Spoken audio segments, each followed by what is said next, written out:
Hey everybody, just wanted to give you the heads up that this will be the first episode we've released out of order from when it was recorded. So if there are references made that you don't understand or segments we've done that you're not familiar with, that's what's going on here. Now the reason we've done it is actually pretty cool. There is a pitch in this episode that shares the exact same title and premise with a real movie set to be released.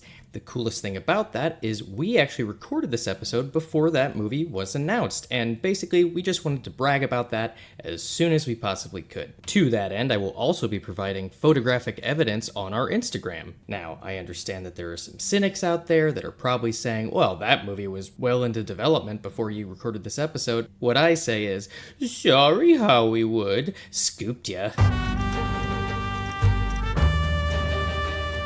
Continuing completed classics. Fulfilling failed franchises. Reinvigorating reviled rehashes. It's the follow-up Showdown!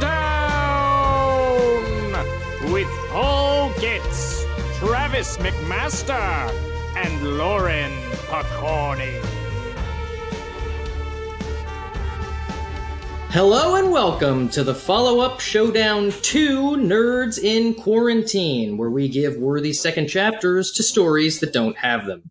I am your host who played Sonny once in a YMCA summer camp production, Paul Getz, and with me today are my co-hosts, so by default, my duty and putsy, Travis McMaster and Lauren Picorni. Hey guys, what's the word? Yeah. Well, I was sort of hoping the word would be Rizzo, not duty, but I'll take it. Hey, yeah, you know what? I do think of you more as the duty and Lauren more as the putsy. And putsy, this go-around, I realize is like my favorite T-bird. So, congratulations, Lauren. Thank you. I actually have a duty story, so that works out. We all have duty stories, Travis. It's quarantine.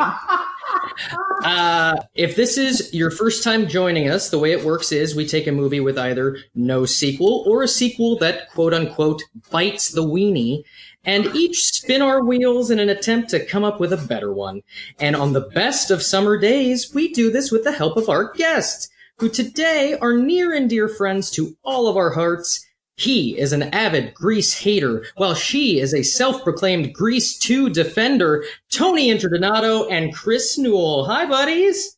Hello! Hi! Thank you for having us. Yeah, I'm super excited about this. Yeah, we're happy to have you. And if somehow you haven't figured out yet, the movie we're talking about today is 1982's Grease 2. All right, so, we're probably going to have a lot to talk about. We got a lot of people here, so let's get right into our 2 Travis McMaster minutes. 2 Travis McMaster minutes. Travis, break down everything that happens in Grease and Grease 2 within 2 minutes. Let me know when you're ready.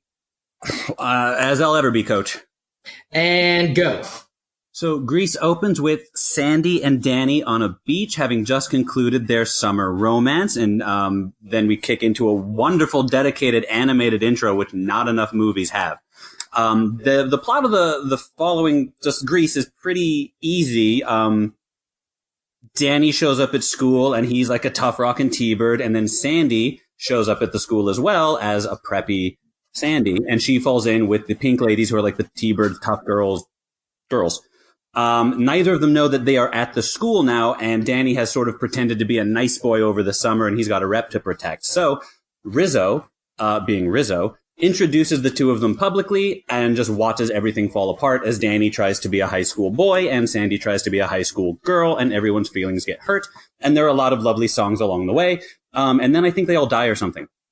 And then in Grease 2, it's a similar sort of plot, except instead of Sandy, we have Sandy's cousin has shown up for some reason. The new T-Bird main is Michelle Pfeiffer, who's a pink lady, but she's tough. And then the Sandy new character, it's Sandy's cousin. He wants to woo Michelle Pfeiffer, and Michelle Pfeiffer, if you've ever seen a Michelle Pfeiffer movie, is not so easily wooed.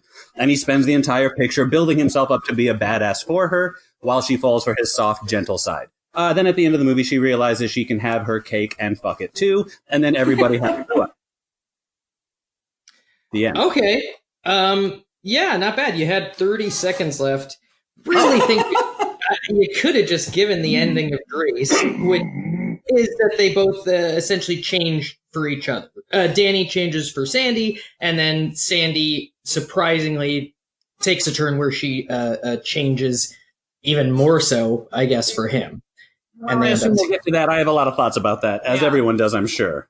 Well, also there's a drag race in there involving the drag race. Yeah, a car that shoots flames and knife wheels. But good notes, Paul. Yeah. Good notes on my favorite. Now, Chris, being a Grease 2 fan, how did you feel about the way that was broken down? I'm trying to think of what else I would add. I mean, everything I would add is more like... Well, he had 30 seconds left for a luau. There is that. Yeah. I mean, I guess we could have added more information about the whole who's that guy, secret identity bullshit that goes throughout the movie. Okay, well, all right. So before we get too deep into Grease 2 talk, which I am very excited for, so I'm going to try to get there as quickly as possible. Let's talk a little bit about Grease, the 1978 highest grossing musical of all time. Ooh, wow. Wow. It has currently Take that, made... Les Mis. well, number 2 is Chicago, actually. Hell yeah. Movie It musical. had it coming. I should have said. Hey! Yeah, that's right. Coming in hot. Thank you, Tony. Usually we rely on Lauren for those puns, but we got a dynamite cast here today. So I have the writers and actors notes and stuff like that. I have also a bunch of fun facts, but again, I'm going to try to push forward a little bit faster. But the only thing I'm going to say for now is that the director of this movie, Randall Kleiser, he is most well known other than Grease for directing Blue Lagoon, a movie which all I know about it is Brooke Shields is naked in a waterfall. It's it's a really good movie, but Yeah, that was also a movie that I watched a lot as a kid. They're kissing in a waterfall, right? In that Yeah, movie? no, I mean, there's definitely, and they're also cousins, so there's that. Oh, wow. Yeah. Okay, sounds like something maybe we should do for the podcast, maybe. But the other 2 well-known movies that he has directed, we should definitely do for the podcast because they are bad sequels. Honey, I Blew Up the Kid and Big Top Pee-wee. I don't know if bad sequels? Certainly lesser than the originals, but Big Top Pee-wee and Honey, I Blew Up the Kid were staples in the McMaster household in the 90s. Well, and yet you admit that they're lesser than, so... Yeah. There's room between bad and good for lesser than. Especially for you. I'm coming to find. Yeah. That was more backhanded than Paul meant. Okay, we're all friends, and this is working out great. Okay, so then, let's just talk about our feelings on Grease, growing up, and this go around, and all that kind of thing. I thought I was more familiar with this movie, but it started and I recognized nothing. I did not remember Sandy was an Aussie. I did not remember the animated sequence. It turns out I only remembered a handful of the numbers, and that's it. So I posit that the animated sequence is the best part of the whole movie. It was originally going to be the entire movie. You do know this fun fact then, Travis, and just to clarify so anyone knows what he's talking about, Ralph Bakshi, is that how you pronounce it? Yeah, Fire and Ice. Yes. It's the cat.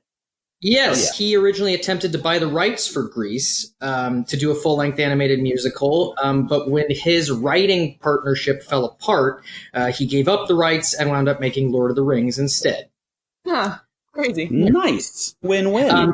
And then about that opening animated sequence, the song in it, Grease, written by Barry Gibbs of the Bee Gees, performed by Frankie Valli, not from the original musical that the movie is based on, and was hated by the director, but was a pop hit in its own right when it came out. Oh. That's the only song I still like and can listen to. So, as you introduced me on the beginning of the podcast, yes, I'm a Grease hater. I grew to hate it because I've watched it probably more than 100 times involuntarily. I was telling Chris this is not hyperbolic at all, that any time it was on television or television cable or HBO or wherever it was on TV in the 90s, my mom would watch it. And I mean from any point as well. It's not like, oh, we missed the beginning. Like if like Grease was on, that's what we were watching. So I grew to hate it in a really, really deep way. Huh. Man. Interesting. That makes a lot of sense. That makes, I mean, why you would hate it that much. I would hate it because too. We watched Grease 2 in preparation for this, and just like as a musical, the music is better in Grease than in Grease 2. I would say. I don't know if I'm opening a box of. No, you're right. You're right. Agreed. But That is correct. I was submerged in the grease for so long that it soaked into my brain and heart and lungs, and I just can't. I can't. I watched it on a VHS copy 1,000,000 times with my sister, without my sister growing up. Definitely remember it being one of those early movies where I had seen it a number of times before I started realizing the things in it that were icky and, like it was one of those like made me grow up a little bit faster movies. Because of Rizzo's dress. Okay.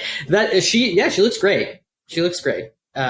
Oof, and in this rewatch for this podcast, I have now revitalized my love for the film. I never stopped liking the music though. The music of Grease is like versus Grease 2, where there are some songs that I like. Grease has songs in it that are like life songs that I will hear forever and I won't mind, whereas Grease 2 I have to watch to hear any of those songs. While we're still on Grease, I did want to ask, best songs, worst songs for everybody. The only one I can still listen to is the title track, Grease, because Frankie Valli in the Four Seasons was the first live concert I ever saw as a child. So I still like that one. I will say, Good one. All the songs in the Grease musical, for better or worse, they are classics. I will not listen to them again without grinding my teeth. So what's the worst for you? It's got to be Worst Things I Could Do, right? Man, I don't know. Really? I'm super creeped out by when they say the chicks will cream in Grease Lightning. That's a little, that's like past the line for me now of like, no. So let's say Grease Lightning. I want to fuck my car. I remember watching them do a Grease Lightning parody on Home Improvement and change like all of the lyrics, because they had to make it ABC. But it was like it's a real dragon wagon was the line that they used. Oh, that's funny. Okay, so Chris, best song, worst song. Yeah, okay, so best song is the song that's they're doing during the sleepover. Oh, look at Sandra me. D. Yeah, Sandra D is the best, and then it's immediately followed by the worst, which is Hopelessly Devoted. 100% worst song in the whole movie. A song written for the movie, filmed after the rest of the movie in order to give Olivia Newton-John an extra ballad. It's so boring. It's so boring. It also really slows the pace of the movie at that point. Absolutely. That would be what I would say about it. Also, that song was nominated for an Oscar from Grease. The only song from Grease nominated for an Oscar. Awful. Okay. I think I have to be sort of basic and say that like one that I want is like just a good song, like out of any context, like it just stands alone. It's really catchy. It's the one I'm most familiar with, I'd say. Also written for the movie. Yeah, that makes sense. Yeah. Least favorite, like perhaps Worst Things I Could Do. Don't Sorry, look at Rizzo. me when you say that to me. Her performance to me makes that invaluable. I could watch her walk slowly and just have a lot of face time forever. So heartbreaking. I feel like I like that song because there's a lot of character development in it that you don't really see in a lot of the other songs in the show. It's just like, you're learning a lot about her in this song. My worst song is hands down going to be Alone at the Drive-In. Sandy is the name of that song. Sandy, you're right. Yeah, so that song sucked because he was being a dick and then he sang a song about how sad he is to himself. My buddy Zach pointed out that he sings that he's stranded at the drive-in, but he drove himself there. Emotionally, he's stranded there. I guess. Well, he needed a swing. I do like the suggestive, hot dog jumping into the bun as he's thinking about Sandy Lee. I don't know if that was intentional or not. Oh, It's a pretty corny movie, so I assume so. Yeah.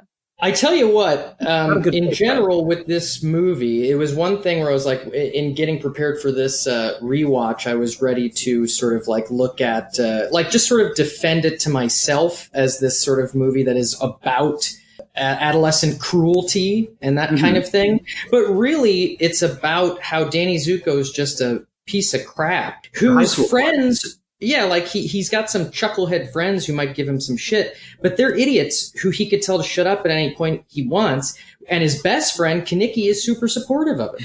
So it's like he's just a dick for no reason until the very end. And so, I mean, I guess that is his journey. I was definitely crap in high school, so when I watch Grease and everyone's being garbage, I'm like, yeah, they're 17. This is when I like garbage and figure out where those boundaries are. Well, and what I liked about it on this rewatch is they are varying degrees of garbage. They're all at different stages of being garbage. You have different stages of garbage. You got like the rotting fish heads, and you have like half a hot dog that somebody didn't finish. I mean, there are some really sweet ones in there too. Oh, Frenchie. Yeah, I mean, I love Klutzy. What a great guy. So Travis, sorry, favorite song. Oh, I was actually really thought everyone might have gotten distracted enough. I could have skated by without having to admit that it's hopelessly devoted for you. I've got like two versions of that already in my Spotify liked folder. Like, I don't even like romance that much. I don't have a lot of love ballads, but I don't know. Maybe it's because I grew up. You like that twangy, that twangy guitar sound. I do. That gets you. I'm from Kansas, man. She I'm belts trash. it I'll do out it. too. Yeah, does. She's so sad and earnest. And she puts a little paper in the pool.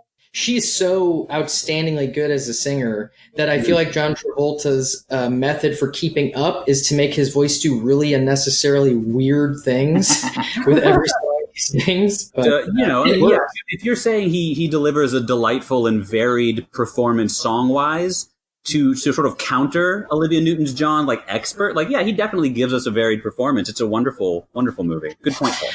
Sure, I mean both things. I can mean both things. My favorite song, and I'm glad to say it's one that nobody said, was "Summer Days, Summer Nights." Yeah, that's the one I probably like to sing along with the most. I was gonna say it's very, very hard to pick both a worst and a best song for me at least, because there's really only one song that I don't like, and every other song I would get so excited for the second it started, no matter what setting I was in. Sorry, Tony. Sorry, we're going to get through this and then it'll all be I only have, let me just say the two things I have to say about Grease. One is that I think the movie parts between the songs, every time I watch it, I am surprised at how funny it is. Mm-hmm. I always forget how much Grease makes me laugh. And two, just to throw my duty story out there, because I don't see how I'm going to transition smoothly into it. I think it's on the special features for Grease. John Travolta talks about being in the play Grease before he was in the movie. But he didn't play Danny, he played Duty. But in the special features, because John Travolta seems to be a pretty kind of, Scientology aside, swell, happy dude, the way he phrases it is, I got to play Duty in the play. And then when they cast me in the movie, I got to play Danny. He didn't look at Duty as like a small punishment role on the way to Danny. He was just very excited to be a part of it at all. And I just think that's a really nice thing, and I think about that every time I watch Grease. Well, that's interesting to hear, because Jeff Conaway, Kaneki, who played Danny on Broadway, he is supposed to sing Grease Lightning. But John Travolta pushed to take the song himself. The director wouldn't agree to it until Jeff Conaway agreed, and it took a while to wear him down, but Jeff Conaway eventually agreed. And apparently John Travolta did so because he wanted to match how many songs Sandy had. Well, that undercuts my story pretty... devastating to my case. I would say in general, watching this movie, I found that while Olivia Newton-John sells so completely how in love with him she is, when they're together, you just watch John Travolta loving himself. And it works because Danny is that type of guy. Yeah. Mm-hmm. But I feel like what he sells more than anything is, I'm dancing, I look good. And man, I gotta say, right, yeah. Kaneki, clearly the coolest T-Bird, I feel. That is clear. Danny might be in matching him a little bit more closely if he didn't do that ridiculous walk Do you know what I'm talking about? The No. Danny walk, where he's like almost yeah. like snapping, It's cool. and then like he's got a cane that's not there. Yeah, this is from the movie was made in the 70s, so he's doing like a modified pimp walk Yeah. 18 years See, he's earlier. cool. Do we know when was Saturday Night Fever? This was the reason the Grease song was included in this movie was sort of as a way of packaging it alongside Saturday Night Fever. 1977. As sort of like a Travolta doubleheader, because he had just come off of Saturday Night Fever. Got it. So I guess, yeah, maybe they made him do that walk. I doubt it, but maybe. So let's move right on into Grease 2. Okay, so whose least favorite song was Sandy? Travis's, right? Mine. Yes. So the only songwriter brought from Grease to Grease 2 is the writer of that song exclusively, Louis St. Louis. Oh, come on. Great name. And for Grease 2, he wrote the songs Back to School Again. Good. Who's That Guy? And Love Will Turn Back the Hands of Time. Yeah, which is also the worst song of Grease 2. For me, that is second worst song to me. The worst song to me is the one that Michael sings on his own. Also terrible. Yeah. I'm going to backtrack for just a second here, just to point out that Travis's favorite song and least favorite song are the one where the one where Danny's singing about Sandy, and then the one where Sandy is singing about Danny. Oh yeah, that is interesting. Boy, I am going to get a therapist and bring that up with her. Okay, so then let's start there. Grease 2, best song, worst song. Reproduction is 100% the best song. It is the most well-known song. It is the most educational song. In fact, it might be one of the most educational songs in all of musical history. This is a perfect way for me to bring this up. The man who wrote that song, as well as Cool Rider, which I would say two of the best songs in the movie. Agreed. Dennis Lindy, I don't know how to say it, also wrote Elvis's Burnin' Love and the Dixie Chicks' Goodbye Earl. I love Goodbye Earl. Nice. That's a fantastic song. So that guy rules. I'm happy with learning that fact. A worst song is not jumping out at me, probably because I just ignored it. So I'll say the one Chris said was bad. Okay, it is. I agree. It's horrible. Yeah, I mean, I trust her. Yeah. She's to authority. The Disney hallucination song Yes. that pulls you completely out of what's going on. Thank you. Yes, I do The remember. Heaven song or whatever. The Heaven song, the motorcycle song. Yeah. That's when I made my Xanadu joke. Yes, I loved that scene and that song. Sorry. That scene is bizarre because Stephanie, the Michelle Pfeiffer character, breaks the musical fourth wall Yes.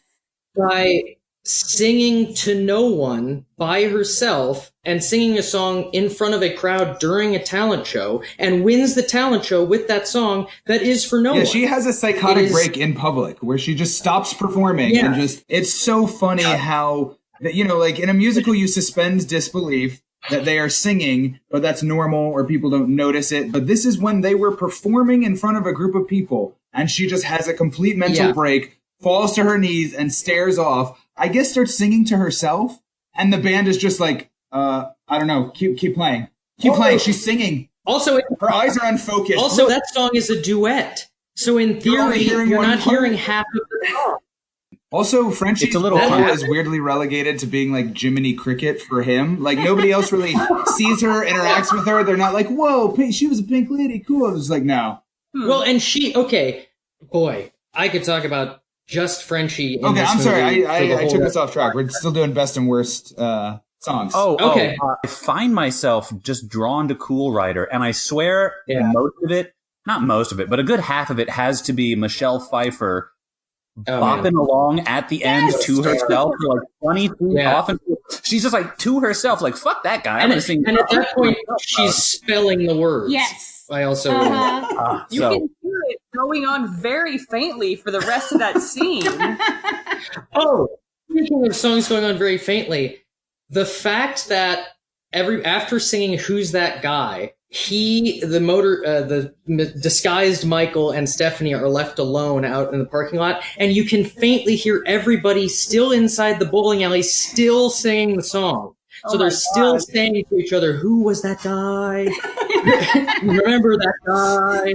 Like, oh man. You know what? Now that we're on Grease 2, this is something that I wanted to say that I found so charming about it. Is it really feels like a play about Rydell High that the cast of the first movie is putting on for themselves. Yeah, no. Does that make sense? I actually referred to it to Tony the other day as essentially like a fan film. Like if you would have created a fan film, I think this is what you would have created. Yeah, that feels right. Yeah, the bizarre nature of the talent show and how it is essentially the main, I mean, aside from the Stephanie Michael stuff, the main plot is everyone is investing in this talent show.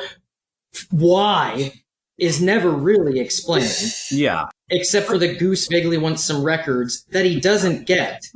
Also, if we're going to be comparing the like lead cool person in each movie, Michelle Pfeiffer as Stephanie kills it over Danny Zuko every time. She is so the coolest. Yeah, she is the epitome of cool. Like Yeah.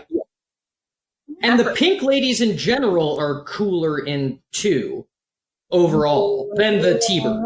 The T-Birds. Oh, absolutely. The T-Birds are so lame. 100%. Absolutely. In they're Grease awful. 2, the T-Birds have turned into the Apple Dumpling Gang. They're dweebs. Yeah, they're like the dweeby guys pretending or acting like what they think cool guys are. But in the first Grease, isn't the only cool T-Bird Kaneki? Danny is considered cool, for sure. That's not what I asked. Yeah, I would say the only cool people in Grease are Kaneki and Rizzo in the first Grease. And Frenchie. Frenchie. Being nice is cool, Paul. Cool. Being nice Frenchie's is cool. lovable. She's not cool. Yeah, I mean, because I would also say Jan is lovable and Marty, but not cool. Like Marty. Marty's kind of cool. I think Marty's cool. Yeah, like Marty's Marty. pretty cool. I think my least favorite was Charades. Because Michael's song. He was singing that, and I'm just like, what are you doing? Like, nothing has called for this. Yeah. This seems like a good time to bring this up. As far as Michael is concerned, that actor, Maxwell Caulfield, Rex Manning. Rex Manning from Empire Records, fantastic role. He blames Grease 2 for the fact that his career never his erectile dysfunction, his bankruptcies. He said he was hailed to be the next Richard Gere or John Travolta, and then Grease 2 ruined his career. However, hailed by who? His mom? The loss of his career after Grease 2 is in a large part blamed on a New York Times article that came out at the time called "The Next Overnight Sensation," which was an interview with him in which he is quoted as saying, "If the movie is marketed right, this time next year, everyone will want to look like Maxwell Caulfield." Because he's not particularly charismatic or talented. Yeah, I mean, let's just call him Poochie from now on. He's Poochie now because that's what happened. He is very handsome. Also, he's effectively handsome. I'll give him that. Career? Like, how old was he? Like 25? Did he even have a career yet? Well, this was what was supposed to launch it. Yeah. Okay, well, that doesn't sound like ruining. It sounds like his career just didn't take off. Can I just say, compared to Michelle Pfeiffer, whose career it did launch, like she didn't have a career before. She became a movie star because of that. Yeah, so like compared to her journey, John Travolta has notoriously come back from that like 2 or 3 times. He has a weird career now. Yeah, I mean, I think a lot of it is his having a weird face and head. I mean, and I love Travolta. I'm a real Travolta. I haven't seen all of his movies, but I would be hard pressed to refuse to watch any John Travolta movie just because I'm so fascinated by his choices. My favorite song is definitely either Cool Rider or Reproduction. Gotta be. However, I'm going to mention 2 songs not mentioned yet just because I think they deserve mentions. I quite like Prowlin'. Me too. That was my second pick. And one thing that I enjoyed that was so bizarre about it is when they start singing it, it's prefaced by Johnny saying, we need to get some guaranteed all night lovin' or whatever he says. Then they start singing the song, and it took me halfway through the song to understand what they were talking about, because I was like, well, does that mean they're going to go get prostitutes? And then it turns out that the song is about them going to hit on checkout girls at a grocery store. Yeah. So I guess it just means older women or just checkout girls. That's the idiom of on the prowl. But then the reveal is that they're rehearsing their act for the talent show. And so I was like, so is what they did that night go somewhere and just practice? The last two comments I feel leads into a nice theory Tony and I came up with the other night while we were rewatching this, which is that Johnny is gay and he hasn't come to terms with it yet. Yeah, that sounds right. Because he made his gang wear pink Paulette jerseys. He wants to be the pink ladies. He does want to be the pink lady. Who doesn't? Well, and Paulette has it all, and he just doesn't seem affected Not at by all it interested. whatsoever. In the entire movie, they're talking about trying to get laid, and he failed spectacularly at trying to get laid. It's true. And this was our theory, too, about why he and Stephanie are not together at the very beginning, is because they went to Inspiration Point or whatever, and, well, the magic just didn't happen. Well, and she says there's got to be more to life than making out, which probably means he just wouldn't take it any further. Yep. Could mean. Yep. Interesting. Yeah, that's a good theory. The only other song I thought deserved a mention was the Rockahula song. Very good. Which I like quite a bit. However, it falls into the same category as the Gotta Go Back to School song from the beginning and the bowling song, in which this is what is happening currently. We are bowling now. Well, if I could just, I would say that the songs in Grease 2 are "This is what's happening now," but secretly it's about fuck. Yeah, right. It's a very horny musical. We're going to score tonight. Yeah, it is. Yeah. They're Which you at have least a third or a quarter of the songs are all very sexual euphemism. Outstanding. Well, the first one's pretty horny too. Not as horny, I will say. Right. That should speak to how horny Grease 2 is. That we need to make that distinction against Grease. That's true. That's true. The wiggliest musical in Chicago.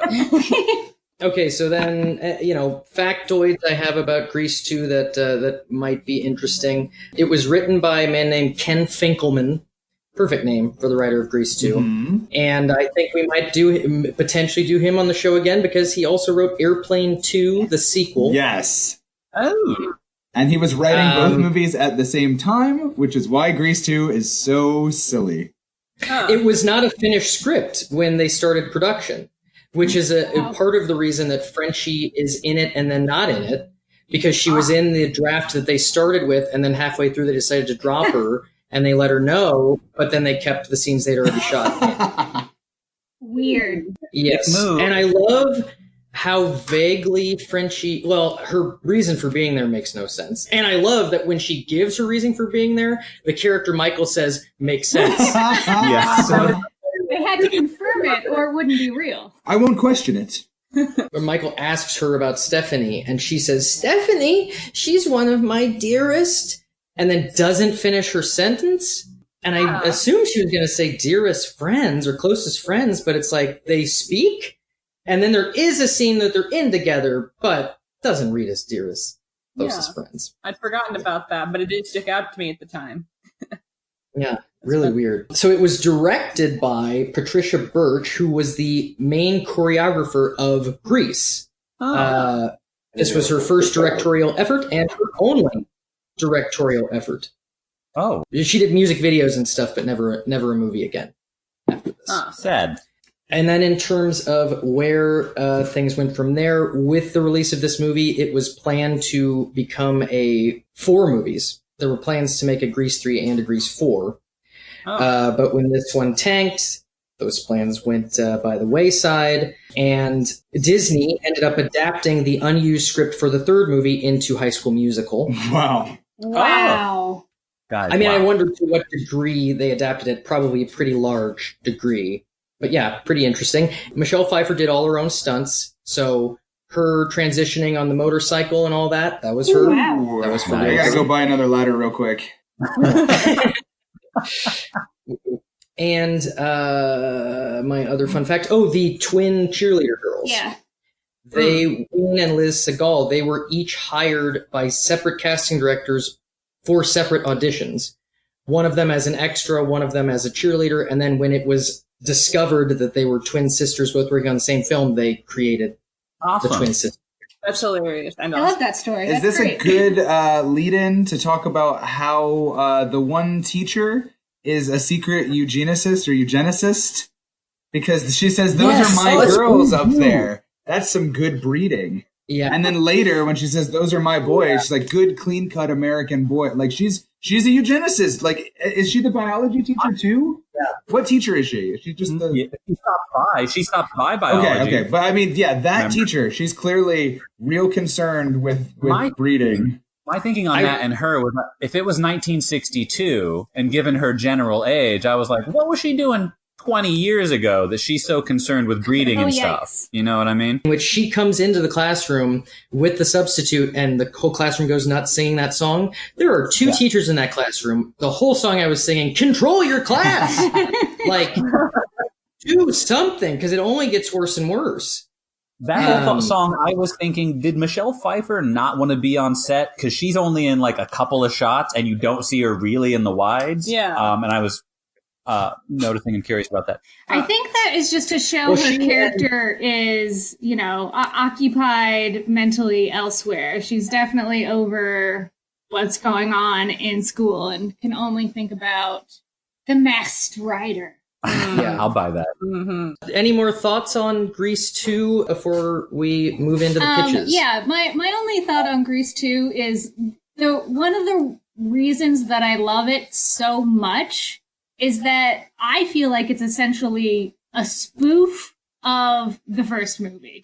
And that exists so infrequently in cinema history of a sequel essentially spoofing the original that I love its existence purely for that reason alone. Okay, yeah. I mean, the only other thing I feel like maybe worth mentioning about Grease 2 is how Eugene shouldn't be in it, because it makes no sense. But what the movie is if we're going to start pointing this stuff? 2 years later, so he could have been a sophomore and now be a senior. But yeah, it's not necessary. Also, I mean, Leo Balmuto is also another character who jumps over. He's the leader of both. Spider-Face. The guy, Edward James Olmos in face. in the first, he's the leader of the Scorpions, and in the second, he's the leader of I can't remember the name of their biker gang, but they have an official name. The Psy Clown. Well, But that he was at least- already 40 in the first one anyway, so that's fine. He hasn't been established as going to that school. He just hangs out. Yeah, I mean, that read to me as an escalation of his character's psychosis, where he's moved on to motorcycles and he's still terrorizing teenagers, which works for me well enough in terms of how batshit the rest of the movies is anyway. But yeah, cool. Well, right before we start rolling into the pitches, I do have to do something because of how much she loves this movie and couldn't be bothered to be on the podcast, but does want to share her 2 cents. I had to create a segment for my girlfriend Kim. Kim's opinion. Kim's opinion. It's the one that really counts. Kim's opinion. So much better than anything Paul or Travis says. Oh, I think I'm gonna throw up. Here's Kim's opinion now. Walk over. Yeah, you can walk over. Grease 2 is obviously a near flawless movie. There's no need to even have this episode discussing other Thank sequels. you. I think we Thank can all you. agree. Still need me? No, that's it. Okay, thank All right, you. cool. Enjoy. You guys can probably Thank you. wrap it up. All right, Sure. yeah. That's what it's all about. All right, guys. All right, so then let's roll into the pitches by starting with the questions that I always ask. Should this movie, Grease, have a sequel? No. No. No. Probably not. Yeah, I'm going to say no. So then, next question. If as we are, you have to do a sequel, should it be a prequel or a sequel? Well, I'm gonna say prequel because that's what my pitch is based on. I would say sequel if you're gonna go one. Yeah, I'm gonna go sequel too, just because I don't know. Could do time jumps. More than 2 years. Yeah, I feel like a prequel, then you're just getting into like earlier in the 50s stuff, and that's just like most post-war, and the whole idea of it is, the Romeo and Juliet on a twist type of situation. But like there's so much of it is like the greaser identity that if you go much earlier, you get away from that. You'd have to make it like the Beatniks or something. God, I'm so glad Chris is on this episode. That's a good point. That's so good. And I'm so excited now about Chris's accidental pitch, Beatnik Grease. That sounds amazing. Isn't it just hairspray? Yeah. The only thing I could think after watching these movies that I might want to know about what happened to any of these characters before these movies was where the Scorpions versus Rydell rivalry started. Oh, yeah. Because it's pretty prevalent in both. You would have to kinda have like to Leo know. Balmuto be the main character of that movie because it's essentially his villain backstory. Yeah, and you know what? I think that guy's great. I think he could have handled it. I think there is a degree to his performing abilities that we weren't shown. Oh yeah, Agreed. that actor is amazing too. He was like a professional dancer. I forget the movies that he else was in, but yeah, he's got a pretty good record. Before he died. Yeah, he also died of age, which is sad. Oh, Yeah, Got what? I know that. Dennis there you Cleveland go. is his name, I believe. All right, well then, pitch time. Anybody want to go first? I'd like to go first because mine is short. And yes, I'd like to go first, please. Cool. Okay. You All got right, it. so Daddy, this is so exciting. very simple. Mine, as I said, is a prequel. And imagine, if you will, Dirty Dancing meets Caddyshack. And that is the vibe I would like to tell the story of Sandy and Danny's summer together immediately before the movie. So my idea was that Danny got a job as a waiter at a beachside resort that Sandy's family is staying at. So, you see both of their separate vignettes of their journeys to that location. Danny's like, doing his thing, like being a sort of good waiter, kind of like lazy, just trying to be cool, trying to meet chicks. And because of shenanigans one day, they're like, oh, the lifeguard's sick. So go be the lifeguard, Danny. And he's like, oh, okay. And he sees a drowning woman and he rescues her, and that is Sandy, and that's how they meet and how their romance blossoms. And then So the he movie- wasn't lying. I love that. Yeah. When he says he saved her life, she nearly drowned. Oh, So the nice. movie would ensue, of course, with numbers and just their romance together in that summer, and of course, end with them saying goodbye and maybe hinting towards something, like. I like it. that a lot. I love gives- that, and especially the tone suggestive of Dirty Dancing and Caddyshack. I think it fits very well. Yeah. That's an excellent pitch. You definitely. I was going in like, nah, there can't be a prequel, but you successfully did it. Well, thank you. Oh, and the title, you might have guessed it, Summer Lovin'. Oh yeah, that's what I was looking for. Hell yeah. I will take 10 tickets Absolutely. right now. I would watch it. Okay, anybody itching to go next? I've got my short pitch. Listen to me. Most of this pitch is me reverse engineering. How do I get Janelle Monáe as the head of the team? Yes. Oh, I love it.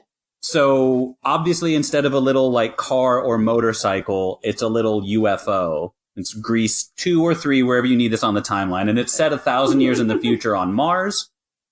The soundtrack would. Who's Janelle Monáe? Oh, Paul. And Oh, this heavens, is a poor recording. Shane. Well, Amazing musician. Like, such an amazing musician. You know her if you saw her, absolutely. She's an She is. But is she related No. to Grease at all? She's just cool. She's No. a pop star. She's the black woman with like the Okay. Coiffed hair. coiffed hair. So she's a Yes, current currently right now. So She's this also is an a actress. current sequel. Okay. Yeah. Yes, I'm so sorry. This would be like it coming out next year or last year, I guess, whenever the virus would let it have happened. It's a contemporary one. Look her up. She's in movies and stuff. You definitely know her. If you want to know what this movie would probably sound like, you can just listen to Electric Lady. I imagine once I get Janelle, Miss Monet on board with the movie, she'll have a vision. Absolutely. That's her whole deal. So it would just be on Mars. I still would like to keep a connection, and I like that in Grease 2, a Sandy cousin just shows up. So I'm going to say that someone gets frozen in a thing for 1,000 years or whatever, and they wake up on Mars, and they're very like, you know how Sandy is like, oh, I'm pure, but instead of like purity, it's like post-humanism, and Janelle Monáe or whatever has to explain the future to her, but like in a fun high school setting. And I figured for that role, I would cast Kristen Stewart, and then she would be like Sandy's cousin or like the daughter of Sandy and Danny. I don't know however we want to work it. I just need this person in the future so people can explain sci-fi stuff to her through song. Maybe someone that sings. Kristen Stewart. Save it for your pitch, buddy. I will say, he asked me this question and he scoffed at me when I said Amanda Seyfried. You barely. Yeah, she can sing. Nothing against Kristen Stewart, but just it's a weird it's a weird petard to hoist yourself upon. Behind the scenes, once I get Janelle Monáe on, she will have a much better vision than I for a musical and, you know, all of this great stuff. I didn't know our pitches could be, I want to hire a brilliant musical auteur to do my pitch. Travis, that's an exclusive to Travis thing. He does this all the time. He says, I'm going to hand it over to these people and they'll make a good movie. I mean, honestly, that's brilliant. Like, why, create the wheel from scratch? Just go over to the resident wheel makers. They already know what they're doing. Hire them. But, it's a Grease movie, so there's going to be a high school plot and some fun stuff in the middle, and mostly what you're going to remember are the great songs. And I'm just. Are there star-crossed lovers at all? Is that a part of it? Oh, almost certainly, yes. Okay, perhaps Janelle Monáe and Kristen Stewart characters. That could be interesting. Yeah, that'd be nice. No, I feel left out on this one. You have an uphill battle for my vote, Travis, because I don't know who this person is. I'm excited for your journey after this podcast, because once you listen to her album, you're going to be like, oh my god! She has like these big sci-fi concept pop funk albums. They're incredible. Yeah. You'll be very excited about my pitch like next week after you've put one of these albums on your drive or something to work with. I was about to say, I will send you at least 5 songs that you should listen to. But honestly, just listen to all of her albums. Oh yeah. Okay. So if you want to just sorry, I was no, that's fine. Just take however long you need. We'll wait. Just go listen to that intermission. All right, so I guess I can go, and then we'll just have our guests finish us out. I think I might bore you guys. I think I probably wrote a little too much, and I went pretty traditional. I went direct Grease sequel, but this would be modern. This would be 66-year-old John Travolta, 70-year-old Olivia Newton-John. Nice. Come on, you don't want to hear all the horny details. Are you And it is called Shaving Cream. Huh. We start with 2 young lovers who are hiding themselves away from the rest of an exiting summer camp. So summer's over, the campers are going home. Like on buses, and their parents are picking up that kind of thing. These lovers make their true love vows, and then finally the girl leaves to join her mother, who's impatiently waiting in her car, while the boy makes a short walk home to a ratty-looking shack on the same lake that the camp is on. So he didn't attend the camp, but they met there. Upon entering, his mom grills him about where he was. He kind of puts her off, but she can tell it was a girl. And then she says to herself, just like his father. Then we cut to Danny Zuko. He's in bed with a woman roughly 20 years younger than him, so about 46 to his 66. He wakes up before she does and obsessively checks his hairpiece, which is slightly askew. He quietly gets up and spends a long time fixing it as the opening theme / credits roll. By the time he gets back into bed, it looks perfect, and the woman wakes up to find him sleeping, smiles at him and says something like, "It was fun, Zooks," before leaving. And then he's like super self-satisfied. We move over to Sandy Olsen, who meanwhile is living in an idyllic life in a 2-story house in the suburbs. Her adult son calls and asks if she can lend them her gardening tools. We watch as she walks to the house next door where her son and his wife and their young children live. They're an extremely tight-knit group, and within this scene, there's a passive mention of Danny, or Dad, whom the son is not enthused to talk about. Sandy goes home, sings a ballad called Oh Danny, mostly about how she worries for him. So then we see Danny. He pays a visit to his doctor, who gives him trouble about his old dog ways. When Danny leaves the office, we don't hear what the doctor told him, but he seems different somehow. He goes home, calls Sandy, and asks if she'll talk to their son about the whole family coming over for like a long weekend to his property. She says she'll try. We now go back. Sorry, I wrote too much. We now go back to the home of the young boy from the beginning and his mother. The boy is having trouble dealing with his heartbreak from being away from the girl, and the mom doesn't quite know how to help him. We learn that he is homeschooled and that the semester is supposed to start soon. So then the boy's mother reaches out to Danny, who knows about this son, but hasn't been a part of his life. He, more quickly than she is expecting, offers to help. Sandy, meanwhile, has some trouble convincing her son to agree to go see Danny. Here it is revealed, through a duet, that Danny's affair with that boy's mother is what broke up the marriage between Danny and Sandy, and by extension, their family. So Danny cheated. Classic Danny. Oh, Gotcha. Danny. So then we see Danny meet his young son, and after some initial awkwardness, his son's first words to him, "Wow, you're old." The two men bond and share a song sequence of Danny helping the boy to prepare him to go to school, picking out clothes for him, teaching him man things like how to shave, and giving him advice on how to talk to girls. He also makes sure to enroll him at the school where the boy's summer love goes, Rydell High. Danny's advice to the boy proves disastrous from day one, with the boy's Zuko-esque behavior isolating him from the girl, as well as any friends he tries to make. Okay, so then, we go away from the boy for a second. Sandy and the family come to stay on Danny's property. He's, hosting them very amicably, but the son, things are really tense. The son doesn't like him. Here there's a scene where Sandy goes to look at the rickety old crop duster plane that Danny has been fixing up for years now. She makes fun of him for it, as well as for his hairpiece, but he sings a song trying to convince her about how amazing it's going to be one day, called Sky Splitter. So things start to turn around with the family. Danny and Sandy start to reconnect, but then the boy's mother arrives at the property looking for her son, who has run away from home. The whole thing blows up in Danny's face, with his son from Sandy's marriage blowing up at him about the affair, and Sandy having trouble processing that Danny never told her about this son that he's always known about. Ultimately, he is left alone to sing a song called Sins of the Father. This sequence features him ripping out his hairpiece and shaving his head completely bald. Wow. Shaving cream. Yeah. Big Danny- character stuff right there. Yeah, and for Travolta and Danny. Yeah, that's true. Yeah. Okay, so then I'm almost done. Not too much longer, guys. Danny uses Sky Splitter to write out a message in the sky telling his son to come home. The plane doesn't survive the trip. It's out. It cannot be used after he's used it. But the plan works. He and Danny have a heart-to-heart where Danny confesses that he shouldn't be listened to because he's never gotten anything right. The boy goes back to school, correcting his approach with a killer song, and everything seems like it's going to be just fine there.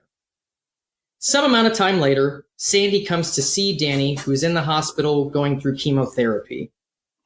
They sing a very mature adult type of love song together. Eventually, the rest of the family comes to see him, and everything is kind of patched up. Sandy stays with Danny at his bedside all the way until his tragic death. What? Oh, jeez. Whoa. Years later, we see their son, his family, and Danny's second family, which now includes the camp girl as the boy's wife, all attending Sandy's funeral together. Wow. Then Couldn't it in, be 80th birthday? then in heaven, Sandy finds Danny waiting for her, along with the dream version of Sky Splitter, and the two fly away together. Aw. And Okay. that's I'm shitty. sad now. I mean, I definitely see the connection at the end of the movie to the Grease end of them flying away in the car. I get that mirroring, and I do appreciate that part. That's the perfect segue for me. I love it. Also, that ending is a reference to the line from the song Sandy of "In Heaven Forever."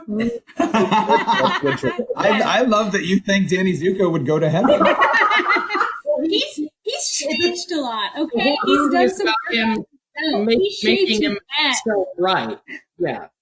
Yeah, but we don't know how many people he like killed in like winning drag races or like stabbed somebody with a switchblade like at a phone booth somewhere. No, Danny's a nice boy. He's all talk. Paul, what I like I'm about gonna do the same. your pitch is that your sequel to Grease is Rocky Balboa. And I just love that you like just turn it up that hard. You're like, no, you already have Grease. This is something else. We're exploring stuff. Yeah. It's an epilogue, essentially, but it's like that same track.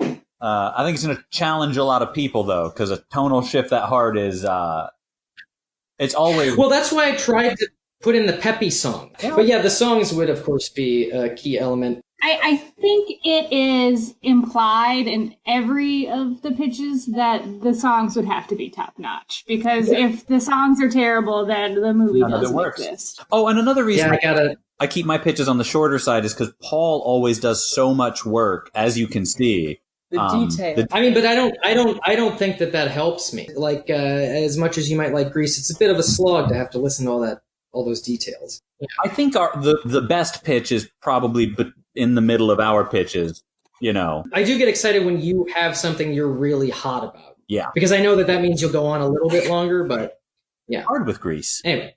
All right, Tony, let's bring the house down. Your chariot, my lady.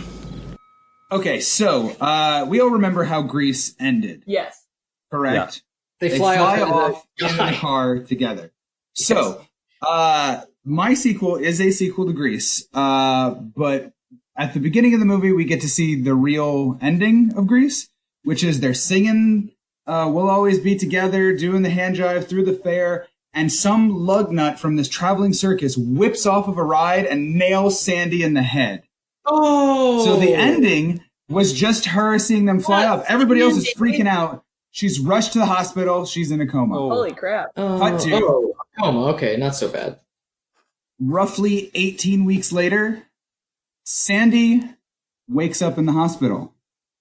The hospital is alone. The hospital, I'm sorry, she's alone in the hospital. The hospital is empty. Yeah. There's smears of blood on the wall. There are dead bodies. She doesn't know what's going on. Also, okay, and so for the tone here that we're going for is Shaun of the Dead and Rocky Horror. Ooh. So Sandy goes from the empty hospital to her house, and in her house she finds the Pink Ladies chowing down on the remains of her parents. Yes. Wow. She flees. She's terrified. She's just wearing a hospital gown, no shoes, nothing. And she is saved by a mysterious figure on a motorcycle, wearing leather, with an eye patch, smoking a cigar, and then gets off the bike and pans up to the machete, and it's Rizzo, and she is just the fucking slayer. Comes in there and hacks the Pink Ladies to death with the machete. Tells her, come with me if you want to live. Get on the bike. They go back to her garage. In the garage, we see she's working on turning Grease Lightning into more of like the Thunder Tank. Oh boy. Sick. Oh boy. And she's cleaning the guts out of the undercarriage, but yeah, she's repairing the Apocalypse vehicle in there.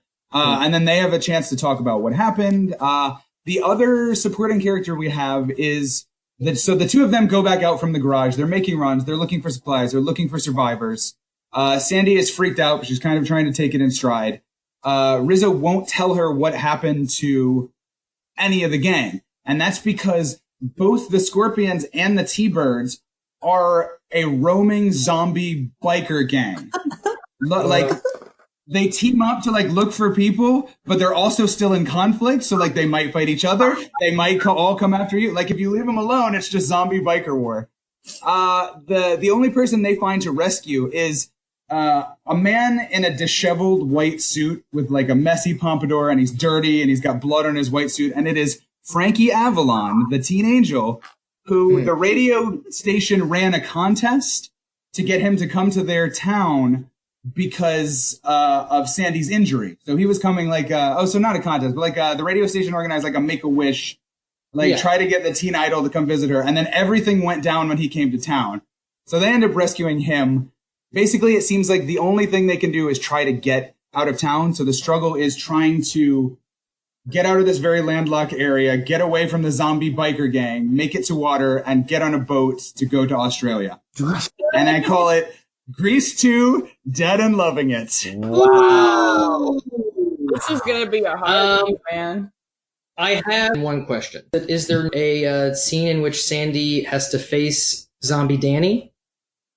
I guess I kind of glossed over that. Like, the big conflict is escaping from the zombie biker gang, for which Zuko is in. I kind of feel like 3 people can't really take on a whole 2 zombie biker gangs, so it's more of an escape. So, like, maybe there's the thing of, like, there's a chase scene, and he sees her, and he's coming after her, and it's like the bikes come into the window, and she's like, ah! But that's, I don't think it's going to be a deep confrontation of her, like, putting the knife into his skull or something. He's Rizzo now. Okay. I thought maybe it was, it could be one of those, I guess you're working with hardcore zombie rules versus a world in which they could confront each other and then Danny, like, goes, and doesn't. Yeah, I don't know. We're going for the level of zombie where, like, they still have the muscle memory to operate a motorcycle. Sure. And maybe he would see her and, like, growl, but also it's I feel like you do the Rizzo explanation of, like, no, they're gone. He's dead. They're not the same. There's not, like, all they want to do is eat you. I just want to express how difficult it is to get me on board with any zombie movie pitch, particularly, like, a cute, funny zombie movie pitch. I usually just shut down. I close all my windows and doors, and it's really hard to get that pitch into me. You sold me very, very quickly on that. I'm very excited about your zombie. All right, Chris, it is down to you. Okay, so Grease 2 pitch. Okay, girls. Let's go get 'em. It follows Danny and Sandy after high school. Sandy goes off to the local college, being the smart person she is. Danny follows her because he has nothing better to do with his life.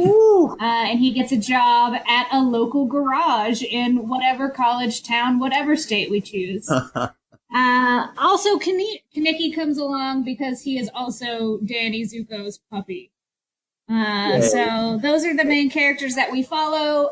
There's a nice, like, college montage song where we see Danny and Sandy kind of struggling a little. Danny definitely has his, like, new garage friends, and so, like, there's definitely going to be, like, a song about him and Kaneki integrating into, like, the Garage Boys gang, and then the Grease Monkeys. Yeah, Grease Monkeys, absolutely. And then, there's going to be a song of Sandy on the college campus with, like, all of her college friends, and by the end of the montage song, Sandy and Danny work out their differences and, they're still in love and still together. And then at that point, we have a time jump to, like, 20 years later. They're still married. They've got, like, 3 kids. And they absolutely hate each other. Danny is still working at a garage. But Sandy is now this, like, fancy professional woman, maybe she's a publishing executive or, like, in the music industry, something very working girl-ish, because this would be in the 80s time-wise. Mm-hmm. So, we're talking like 1985. So she's, like, very professional uber woman. She's doing lots of coke. Their relationship has broken down. And she thinks Danny is cheating on her, so she starts an affair with Kaneki. Ooh. Yeah, so this whole theme of this movie is essentially that, like, they switch roles, and, because they have grown as people over the last 20 years. So she is the bad boy, if you will, of the couple, and Danny is become such a broken man that he is essentially the weakling that she was at the beginning of Grease 1. Nice. Interesting. That's the essential pitch for the sequel. Oh, and the title is Greasier. Greasier. Greasier. That's so Because she has become a greasier person than he ever was. You know, Well, and he's literally more often covered in grease. absolutely. Yep. Yeah. 100%. That also. All right, works. so then is your 3 called Greasiest? No, my Grease 3, and I will get to the title after I talk about it because it'll make more sense then. So my Grease 3 is a new cast, kind of. So in this universe, Grease 2 exists. So the last thing that we saw was Stephanie and Michael's story. Unlike my Grease 2 pitch, they break up and go separate ways.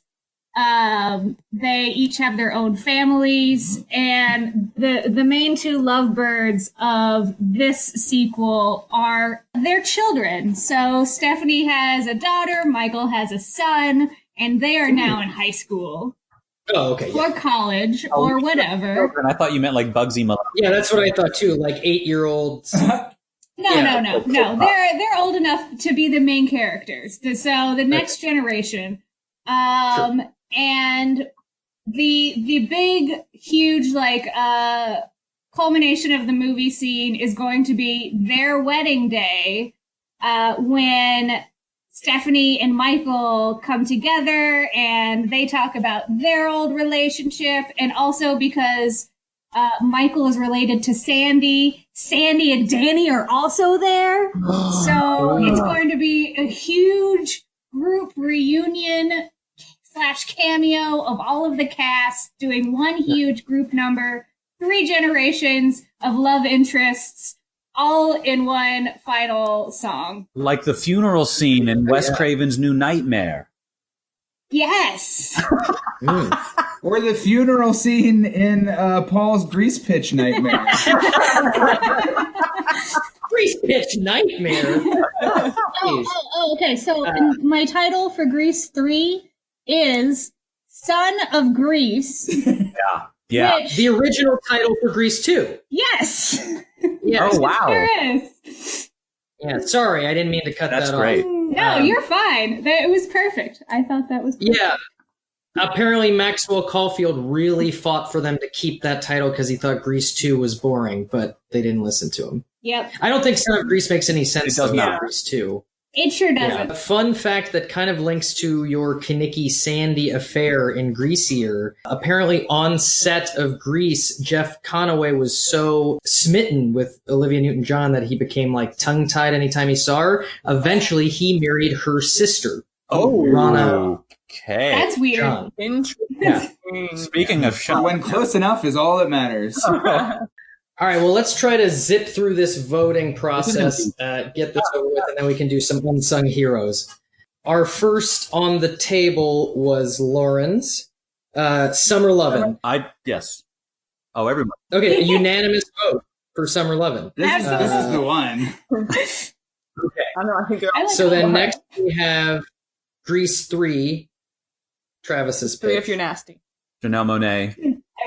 I would absolutely watch that. So that's Everybody 4 out of 5. Paul. Notably, listeners, it's everyone but And Paul. I already feel explained why. No, it's fine. Yeah, Yeah. Entitled I feel to vote. like your vote doesn't count on this one, Paul, because you don't know who Janelle Monáe is. Oh, that's right. I mean, it's also hard for me to, especially because I don't know who she is, it's hard for me to bridge the gap between why that's a Grease sequel. Yeah. Right. You know? Yeah. That's fair. Yeah. Yeah. Okay, so sorry, Travis. No. I'm sure it sounds cool. It's not, funky. I'd like to note as Travis is scribbling wildly in a notebook right now. I hate Paul. I hate Paul. I hate Paul. Okay. Next, we move on to mine. I don't even want to see what happens here, but yeah, shaving cream. Shaving cream. Oh, I want to. All right. I would watch that. Do you know? Sweet! I I tied hate these Travis. characters. I don't want another movie with more of them. All right, Paul, that's totally fair. this sounds like an amazing experience. There's potential there, Paul. Yeah. People love nostalgia. I Anyways, Sorry. moving on to Grease 2 dead and loving it Oh, from yeah. Tony. Hell yeah. 9 thumbs All right. out. Ooh, 4 out of 5. Once again, 4 out of 5. You didn't give me my love story, Tony. That's why you didn't get my vote. Love is dead. Didn't you see? Yeah. Did you hear how he described Rizzo? Rizzo. Come on. I know. I set him up to give me a love story, and he would have had my vote. But I didn't hear one. Anyways, and then we move on to Greasier. We'll do Greasier. Out. So two votes. Chris didn't vote for her own. I did vote for my own. I can't see your hand. Okay, got it. Boop. Okay. So 3 for Greasier, and then Son of Grease. Yeah, I watched that too. All right, we got a unanimous. So there is a tie between Summer Lovin' and Son of Grease, and I will allow 2 winners here because there's a prequel and a sequel. Oh, Okay. Love it. It's the biggest thrill of my life. I mean, unless anybody really wants to get into why that's not fair. Yeah, I think that works. I also No, Krista, go to hell. I think we should just have Chris on every episode. Just sort of like, our Howard Stern Robin, like she's just there to like put it together. Yeah. And Tony. I don't he's got some jokes. I think I realized the moment about 10 minutes ago where I got uninvited forever when I called Paul's pitch Grease Funeral Nightmare. No, that's fine. Okay, so let's do a real quick unsung heroes, and then we'll wrap it up. Hit it, Paul Jr. Unsung heroes. Tony and Chris Unsung Heroes is where we bring up characters or actors in the movie. Oh my God, Sid Caesar is the gym coach. Okay, sure. I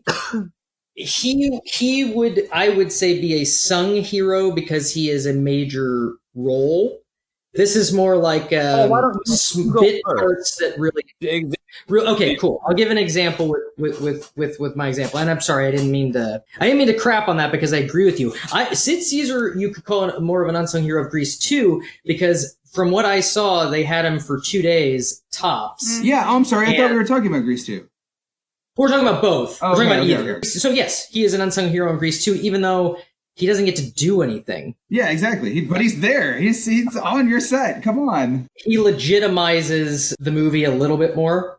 Yeah, for sure. My heroes are the extras. I mean, and I'm going to get more specific, but the extras in Grease are insanely awesome in general. Mm-hmm. Like watching them do their stuff behind the real stuff. 2 in particular. One is a guy who in the We Go Together sequence at the end is like leading the pack of extras doing a dance, and he does like a duck dance.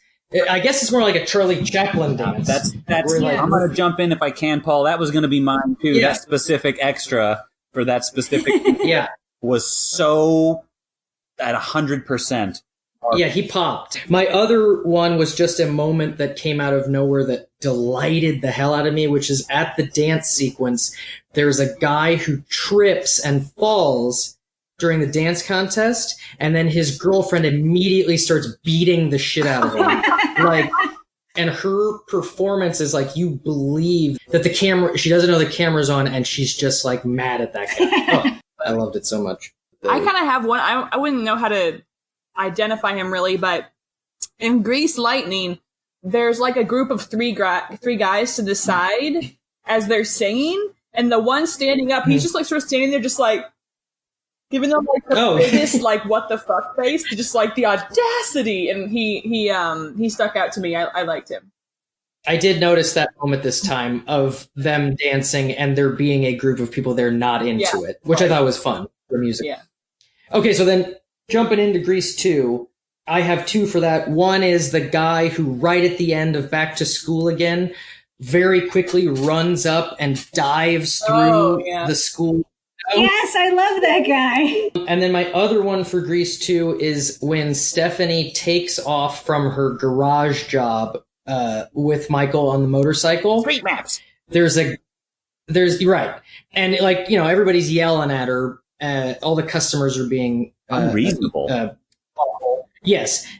And then she leaves, but then a mechanic comes out from the garage and says, "Hey, Steph, where are you going?" And everything about him, the way he looks, the way he delivers the line, I just felt like I immediately knew who that guy was. Holding that he was a really nice guy. Yeah, like, and he's just like, he's not even so mad as he is like, oh, I'm gonna have to work even harder now. Like, I that moment sold for me better than it needed to. Yeah, he was good. That's a good one. I guess mine for Grease too. I was gonna point out he's not really an unsung hero. It's just one of the extras coming down the stairs at the end of one of the movies. And I know that no one in the movie really looks that much like they're in high school, and I'm not trying to bully anybody, but this guy had like a 401k and grandkids. He had gray hair, but they put like a sweater and glasses on him, and he was kind of going like, "Oh, I'm late to class," but I'm like, "You, sir, are late to teaching class." I did notice him. I was like, "Hello, father." But for real, during reproduction there, one of the extras on the right-hand side, she's supposed to be like the nerdy girl, I guess. She has Laura Ingalls pigtails and glasses on. Oh, she's in the movie a lot. Yeah, she's prominent. Yeah, she's just really into what's going on in the scene, like all the extras are. But I just enjoyed what she was doing. Yeah. Her miming of pollen tube is the most pornographic thing in that song. I'd say I maybe I feel like he's borderline, but I like Mr. Spears. That poor man, I fell for him, like just like trying to just drink his calming his like tonics and his medicine to like calm the fuck down, and then something else awful happens. I don't know. He stuck out. Yeah, I was on board for that initial gag. I feel they abused it. I think they were. It felt like a very Kentucky Fried Movie kind of runner they were going for. I want to add mine. It's the same character for both movies. Fucking Blanche. Blanche is amazing. Oh yeah, Blanche. Yeah, she has so many little funny moments for being such a small character. Yeah. She's the principal? No, she's the principal's assistant. Oh, yes. Oh, Blanche, stop blubbering. Oh, Blanche. So eager. Yeah. The waitress in the first Grease is someone who I didn't remember. The waitress who like talks to Frenchie before the that scene, and then later you see her watching the TV and be like, "There's Danny, there's Sandy." Like, she just seemed like a great person. So like, elevated that part of the movie. You for want me good things for her. Better things that she's had her whole life is what I would feel. Oh yeah. I mean, 59. You know. Eesh. And on that note, let's move into plugs. Anybody got anything they want to plug? No, man, it's quarantine. I'm just sad all the time. Oh, yeah.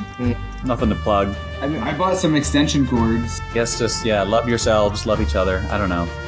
Thanks for listening. Thanks for listening. Bye, y'all. Listeners.